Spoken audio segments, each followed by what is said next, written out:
नमस्कार दोस्तों, आज हम आपके लिए लेकर आए हैं वर्ड फॉर्मेशन मतलब शब्द रचना। हिंदी व्याकरण में शब्द रचना कैसे की जाती है, यानी कि शब्दों का निर्माण कैसे होता है और किसके मदद से आप जो है शब्द बना सकते हैं। तो मैं कुछ टॉपिक बिंदु लिया हूँ, उस बिंदु के माध्यम से मैं आपको बताऊँगा कि शब्दों का रचना यानी कि शब्दों की रचना माने वर्ड फॉर्मेशन कैसे किया जाता है। तो चलिए वीडियो शुरू करते हैं। प्रूफ के साथ, एग्जाम्पल के साथ मैं इस बात को बताने वाला हूँ, तो वीडियो को पूरा देखिए। चलिए वीडियो शुरू करते हैं। आइए सबसे पहले हम बता देते हैं कि वर्ड फॉर्मेशन यानी कि शब्द रचना होता क्या है। तो हिंदी में जितने भी शब्द होते हैं, यहाँ पे हमने लिखा है हिंदी में बहुत सारे शब्द होते हैं जिसे किसी न किसी नियम से बनाया जाता है। आप हिंदी व्याकरण में देखें या हिंदी के किसी भी पार्ट में देखें, जो भी शब्द आपको देखने में मिलते हैं किसी न किसी उसको नियम से बनाए जाते हैं। तो उसी शब्द को बनाने के प्रोसेस यानी कि नियम शब्द रचना कहलाती है, यानी कि वर्ड फॉर्मेशन कहलाता है। अब आपको हम बताएंगे कि शब्द रचना किसकी मदद से किया जाता है। आइए देखिए, सबसे पहले शब्द की रचना हम लोग उपसर्ग के माध्यम से करते हैं, यानी कि उपसर्ग लगाकर कर सकते हैं। दूसरा प्रत्यय लगाकर शब्द की रचना कर सकते हैं। और तीसरा आपको समास के द्वारा कर सकते हैं। और चौथा आप संधि के द्वारा। इस 4 तरीके से आप जो है हिंदी व्याकरण में शब्दों की रचना कर सकते हैं, जो आपके लिए बहुत ही मस्ट होता है। और आप बिल्कुल इस तरह के शब्दों को बनाएंगे बड़े ही मज़ा के साथ। मैं एक एग्जाम्पल लूँगा और आपको हर चीज़ प्रूफ करके दिखाने वाला हूँ। तो चलिए आप देखते रहिए वीडियो को। सबसे पहले शुरू करते हैं, उपसर्ग क्या होता है और उपसर्ग लगता कहाँ है। उपसर्ग क्या होता है, उपसर्ग लगता कहाँ है। देखिए, उपसर्ग जो है वह शब्दांश जो किसी शब्द के पहले जुड़कर एक नया शब्द बनाता है। ध्यान दीजिए, उपसर्ग एक शब्दांश होता है। अब शब्दांश और शब्द में बहुत अंतर है। देखिए, शब्दांश का मतलब है शब्द का एक भाग, शब्द का एक भाग। बेसिकली जो है उपसर्ग जो है शब्द भी नहीं होता है। जैसे मानकर चलिए, यहाँ पे हम लिख देते हैं कमल, तो कमल एक शब्द है, लेकिन यहाँ पे जो है ये उपसर्ग है, एक शब्द भी नहीं होता है, एक शब्दांश होता है, मतलब इसका एक भाग होता है। जैसे इसमें से कम उठा लीजिए, ल उठा लीजिए, तो ये जो है एक जो है शब्दांश हुआ। ये ल जो है क्या हुआ, एक शब्दांश हुआ जो किसी शब्द के पहले लग करके एक नया शब्द का निर्माण करता है। तो ध्यान देने की बात यह है कि उपसर्ग एक शब्दांश होता है जो किसी शब्द के पहले लगकर एक जुड़कर एक नया शब्द बनाता है। आप उपसर्ग जो है शब्द नहीं कहेंगे कि वह शब्द होता है जो शब्द के अंत में लगता है, ऐसा शब्द नहीं कह सकते हैं। शब्दांश आपको कहना पड़ेगा, क्योंकि शब्दांश का मतलब होता है शब्द का भाग जो किसी शब्द के पहले लगकर एक नया शब्द का निर्माण करता है। मुझे लगता है कि आपको ये बात लगभग समझ में आ गया होगा। आइए एग्जाम्पल से इसको प्रूफ करते हैं। देखिए, जैसे शब्दांश जो है उपसर्ग जो है 3 तरह से बना सकते, 3 तरीके के शब्दों के साथ लगते हैं, यानी कि संस्कृत के उपसर्ग होते हैं, यानी कि संस्कृत में भी आप जो है उपसर्ग जोड़ करके संस्कृत के उपसर्ग बना सकते हैं।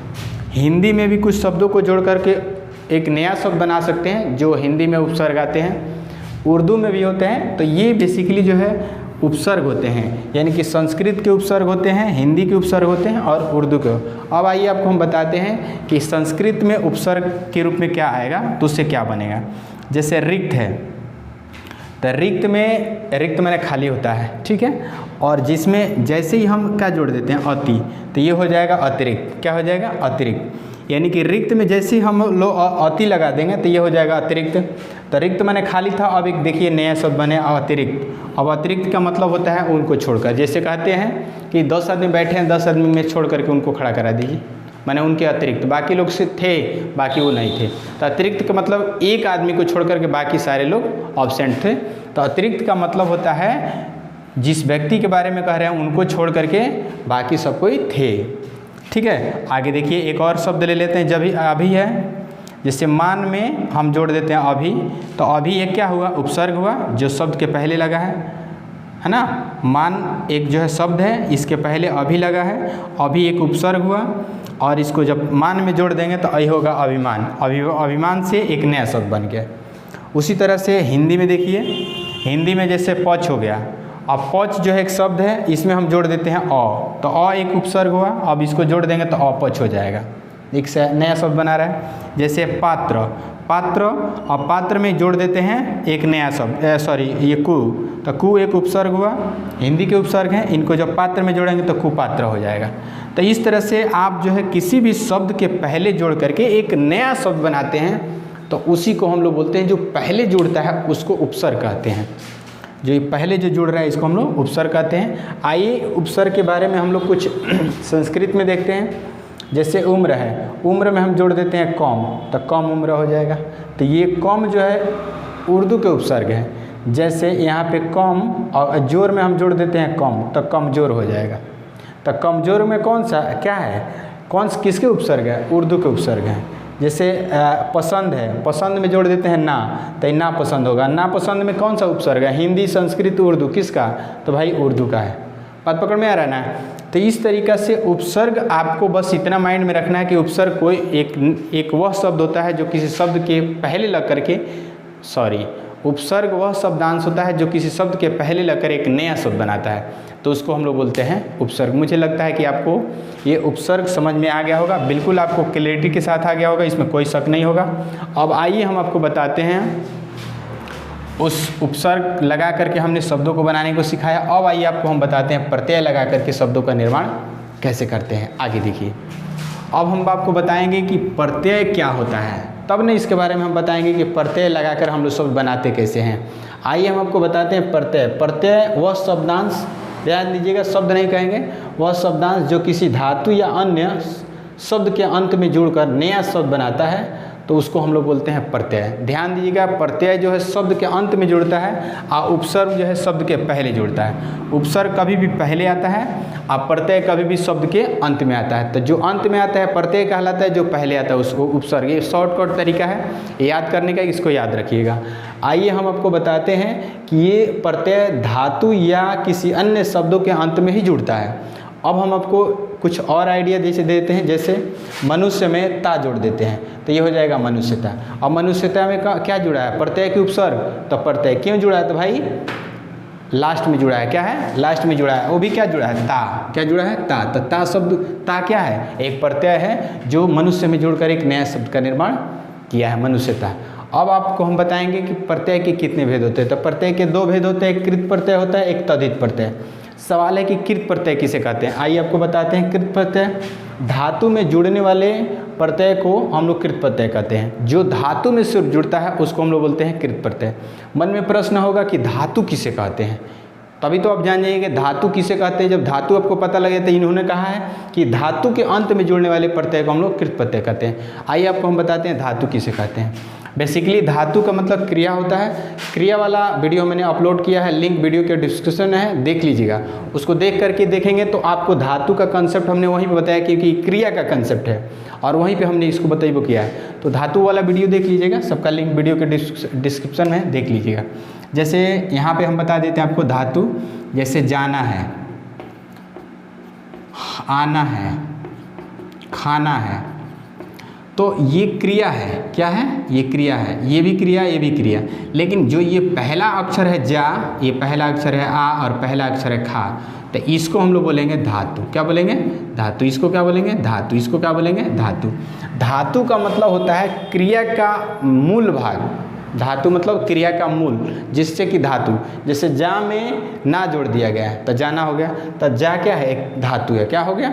अब देखिए, जो भी प्रत्यय जुड़ेगा ना, ध्यान दीजिएगा, जो भी प्रत्यय जुड़ेगा, कृत प्रत्यय जुड़ेगा, वह क्रिया में नहीं जुड़ेगा, जाना में नहीं जुड़ेगा, जा में जुड़ेगा, क्योंकि इसमें आपको जोड़ना है। इन्होंने लिखा है धातु में जुड़ेगा, क्रिया में नहीं, जा में नहीं, जाना में नहीं जोड़ेंगे। जाना में जोड़ देंगे तो जाना तो क्रिया हो जाएगा, लेकिन जा में जोड़ेंगे तो जा क्या हो जाएगा, धातु होगा। तो धातु में जुड़ने वाले प्रत्यय को हम लोग कृत प्रत्यय कहते हैं। क्या कहते हैं, कृत प्रत्यय। क्वेश्चन देखिए, जैसे पढ़ है, तो पढ़ जो है, पढ़ मतलब क्या होता है, पढ़ना।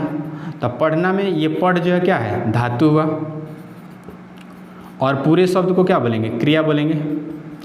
पढ़ना क्रिया हुआ, लेकिन पढ़ना में पढ़ क्या है, धातु है। अब धातु, अब किस में, पढ़ में जोड़ने वाले शब्द को हम लोग क्या बोलते हैं, कृत प्रत्यय। जैसे आई, पढ़ में आई जोड़ दें, पढ़ाई। अब देखिए यहाँ पे पढ़ाई में कौन सा प्रत्यय है, कृत प्रत्यय की तद्धित प्रत्यय, कृत प्रत्यय। क्यों, क्योंकि पढ़ जो है धातु है। आगे आगे देखते हैं, पीठ में आई जोड़ देते तो पिटाई हो जाएगा। अब पीठ क्या है? पीठ माने पीटना। अब पीटना में से पीठ हमने खींच लिया है, तो पीठ एक धातु है और पीटना क्या है? क्रिया है। तब हमको धातु में जोड़ना है, तब पीठ में आई जोड़ देंगे पिटाई। अब एक नया शब्द बन गया। और लिख में हम जोड़ देते हैं आवट, तो ये हो जाएगा लिखावट। तो ये देखिए, ये धातु है और ये प्रत्यय है। क्या है? प्रत्यय। तो इसको जोड़ देंगे तो लिखावट। अब कोई पूछेगा कि लिखावट में कौन सा प्रत्यय है, तो अधिक प्रत्यय के कृत, तब बोल देंगे कृत प्रत्यय। क्यों कृत प्रत्यय है? क्योंकि लिख जो है धातु है। पूछ दिया जाएगा पिटाई में कौन सा प्रत्यय है, तब पिटाई में कौन सा प्रत्यय है, तो अधिक कृत प्रत्यय है। क्यों भाई? तब पीठ जो है क्या है? एक धातु है जिसके अंत में आपने क्या जोड़ा है? आई जोड़ा है। तो मुझे लगता है कि आपको समझ में आ गया होगा। दुनिया का कोई भी क्रिया में से धातु निकाल करके उसमें जो प्रत्यय जोड़ देते हैं उसको हम बोलते हैं कृत प्रत्यय। ध्यान हो कि ये धातु के अंत में जोड़ता है, क्रिया के अंत में नहीं जोड़ सकता है। ये बात का विशेष ख्याल रखिएगा। आइए आपको हम बताते हैं तद्धित प्रत्यय। तद्धित प्रत्यय का मतलब होता है धातु को छोड़कर दूसरे शब्दों में जो लगने वाले प्रत्यय को हम लोग बोलते हैं तद्धित प्रत्यय। देखिए, धातु को छोड़ करके दुनिया का कोई भी शब्द हो जिसके अंत में जो भी प्रत्यय जुड़ता है उसको हम लोग बोलते हैं तद्धित प्रत्यय। सिर्फ धातु में जुड़ने वाले प्रत्यय को हम लोग कृत प्रत्यय कहते हैं, और धातु को छोड़ करके बाकी किसी शब्द में जुड़ने वाले प्रत्यय को हम लोग तद्धित प्रत्यय कहते हैं। एक क्वेश्चन देखिए, जैसे अंकुर हो गया। अब अंकुर क्या है? कोई नाउन है, कोई है, मतलब धातु तो है नहीं, धातु को छोड़ करके है, तो अंकुर में इत जोड़ देंगे, अंकुरित हो जाएगा। अब अंकुरित में क्या है? तद्धित प्रत्यय की कृत, तो कृत क्या है? तद्धित प्रत्यय। क्यों? क्योंकि अंकुर क्या है? धातु नहीं है। क्या है? धातु नहीं है। आइए चित्र में इत जोड़ देते थे, चित्रित हो जाएगा। अब चित्रित में क्या लगा है? धातु प्रत्यय की कृत प्रत्यय, कृत प्रत्यय की तद्धित प्रत्यय, तो ये है तद्धित प्रत्यय। क्योंकि ये चित्त जो है धातु नहीं है। आगे देखिए, जैसे भारत में ई जोड़ दे तो भारतीय हो जाएगा। भारतीय में पूछा जाएगा कि बताइए कौन सा प्रत्यय लगा है, तो भारतीय में हमने क्या लगाया है? तद्धित की कृत, तो हमने लगा दिया है तद्धित। क्या लगाया है? तद्धित। क्योंकि भारत क्या है? धातु नहीं है, यानी कि धातु को छोड़ करके है। समझ में आ गया? यानी कि धातु को छोड़ करके धातु में जुड़ेगा तो वह कृत प्रत्यय हो जाएगा, और धातु को छोड़कर किसी में जुड़ेगा तो वह तद्धित प्रत्यय होगा।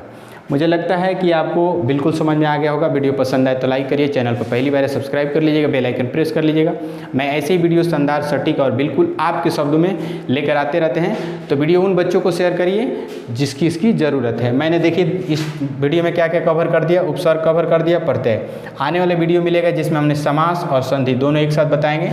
तो चूँकि ये वीडियो लंबा ना हो, इस बात का ध्यान रखते हुए हमने इस वीडियो को यहीं पर ख़त्म करते हैं, और आपको आगे जो है मुलाकात करेंगे। इस वीडियो को अंत तक देखने के लिए आपको बहुत बहुत धन्यवाद।